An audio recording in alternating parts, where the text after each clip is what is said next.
안녕하세요. 뉴맨 남성의원 김영렬입니다. 오늘 질문은요, 지방 확대에 대해서 질문을 주셨네요. 제 몸의 어딘가 복부든 허벅지든 팔뚝이든 어딘가에 지방을 채취를 해서 성기 쪽으로 옮기는 거죠. 여기 있는 걸 일로 옮겼으니까 이제 지방 이식이라고 표현을 하기도 합니다. 제 질문은 이렇습니다. 자가지방으로 음경 확대를 하면 평균적으로 몇 년 정도 유지가 되나요? 강직도도 궁금하다고 하셨어요. 그러니까 유지가 궁금하신 것 같아요. 이렇게 많이 물어보시는데 필러, 진피, 미세 자가지방, 다양한 이런 확대 수술들이 얼마나 유지가 되는지를 많이들 궁금해 하시거든요. 일단 오늘은 지방 확대에 대해서 국한해서 질문을 주셨으니까 답변을 한번 해보겠습니다. 일단은 한 1년 정도는 경과를 보시는 게 좋습니다.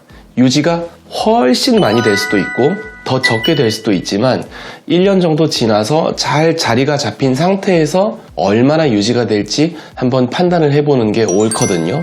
자, 지방이라는 게 뭔가를 넣은 건 아니고 내 몸에 원래 있는 내 지방이잖아요. 자기의 지방, 그러니까 자가지방이라고 하죠.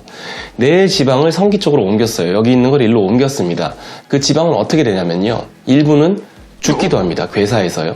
자, 일부는 지방세포로 혈관 조직이 살아 들어가면서 살기도 합니다. 자, 지방 조직이 성기에 옮겨졌는데 거기에 혈류가 통하면서 살았어요. 안 없어집니다. 10년 지나도 안 없어집니다. 없어질 리가 없겠죠. 자, 그리고 지방 조직에 혈류가 잘 살아 들어가지 못하고 괴사해서 죽었습니다. 큰 사고가 나거나 그런 건 아니고 몸에서 그대로 흡수해버립니다. 근데 괴사를 해서 흡수를 해야 되는데 그 덩어리가 좀 크다면 딱딱한 결절 덩어리가 남기도 합니다. 손으로 만지면 좀 딱딱해지죠. 그래서 여기에 대한 얼마나 유지가 되나요에 대한 답변은 1, 2년도 유지가 안 될 수도 있고 10년, 20년 이상도 유지가 될 수도 있습니다. 본인의 체형과 지방 양이나 그 시술하는 시술자의 어떤 테크닉이라던가 이런 거에 따라서 조금은 달라지기도 합니다.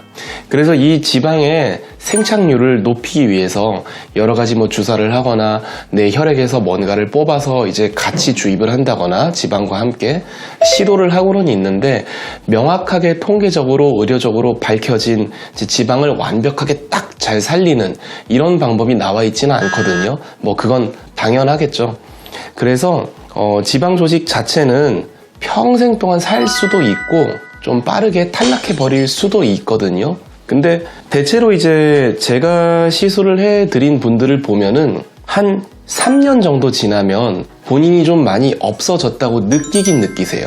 그러니까 지방이 없는 게 아니라 확대 효과가 좀 줄었다고 느끼기는 하세요. 왜 그렇냐면 지방세포가 이제 잘 살아있고 재수술을 하거나 이렇게 열어볼 때 안에 지방 조직이 두툼하게 있는데 이 지방이 워낙에 좀 물컹거리거든요. 그래서 확대 효과가 조금씩 사라진다고 본인이 느끼기도 합니다. 그때 이제 지방을 좀 더 보충을 한다거나 혹은 진피 조직, 대체 진피로 수술을 한다거나 혹은 티링 보형물이나 이런 실리콘 계열의 보형물 수술을 좀 더 원하는 경우도 있고요. 아니면 나는 내 지방으로만 계속 채우고 싶다 해서 이제 지방 조직으로 2차례, 3차례 이렇게 확대를 더 하는 분도 있습니다.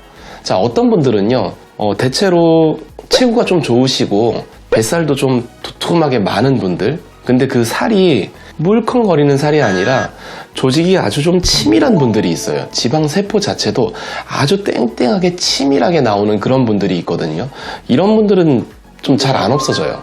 한 5년, 10년 지나도 거의 20, 30%도 흡수가 안 되는 것 같은 이런 분들도 꽤 있긴 합니다. 그래서 여기에 대한 답변은 사람마다 매우 다른데 지방이 어떻게 좀 혈류가 통해서 생착이 되고 잘 사는지에 따라 많이 다를 수 있다. 이게 정확한 답변이고요. 그리고 이 질문과 함께 강직도가 궁금하다고 하셨는데 제가 아까 잠깐 언급해 드렸는데 다양한 확대 방법이 있잖아요. 진피, 보형물, 진피 필러 혹은 히알루론산 계열의 이제 물 같은 성분의 그런 필러라던가, 이제 물은 아니죠, 엄밀히 말하면 눈으로 봤을 때를 얘기하는 겁니다. 이제 다양한 조직으로 확대를 하는데 그 중에서 자가지방으로 확대를 하는 경우는 거의 모든 확대 수술을 통틀어서 가장 물렁해요. 제일 물컹거립니다. 자기 뱃살 한번 만져보세요. 좀 이제 살이 찐 분들은 좀 땡땡하게 만져지겠죠. 근데 이 뱃살 조직 내부의 그 지방이 성기로 옮겨졌다고 생각을 해보세요.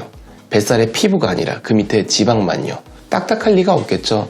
상당히 물컹거립니다. 그래서 강직도는 확대 수술 중에는 가장 물렁한 거고, 워낙에 물컹거리고 물렁하다 보니까 확대 효과가 아주 좋지는 않습니다. 근데 장점이 있죠.